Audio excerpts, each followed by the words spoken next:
Bugünkü konumuz çene problemleri. Çenenizden takırtılar, sesler geliyorsa ve çeneniz ağrıyorsa bu gösterdiğim 3 egzersizi yapabilirsiniz. Egzersizlere ağrımayan bölgeden başlayıp ağrıyan bölgeye daha sonra uygulayacaksınız. Parmaklarınızı temporomandibüler eklem yani çene ekleminin olduğu alana yerleştirip dairesel şekilde hareket ettiriyorsunuz. Bir üst alana ve bir alt alana yumuşak bir şekilde masaj uyguluyorsunuz.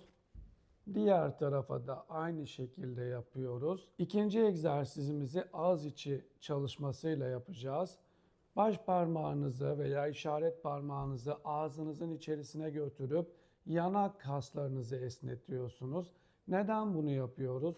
Çünkü yanak kaslarımızın gergin olması, sert olması çene eklemine baskı oluşturacağından hem ağrıya sebebiyet verecektir hem de o bölgeden seslerin gelmesine sebebiyet verecektir. O yüzden bunları esnetiyoruz. Baş parmağınızı ağız içerisine koyup dışarıya doğru, yukarıya doğru ve aşağı doğru esnetme hareketleri yapacağız.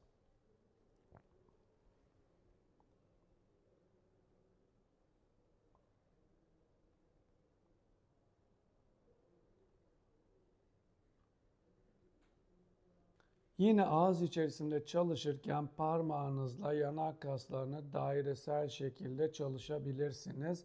Hem ağrıyan hem ağrımayan tarafı yapacaksınız.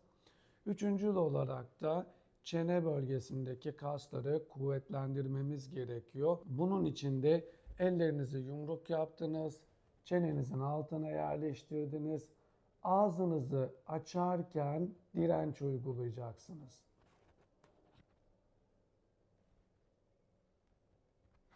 Bu üç egzersizi yaptıkça çene problemlerinizin hafiflediğini göreceksiniz. Teşekkür ederim.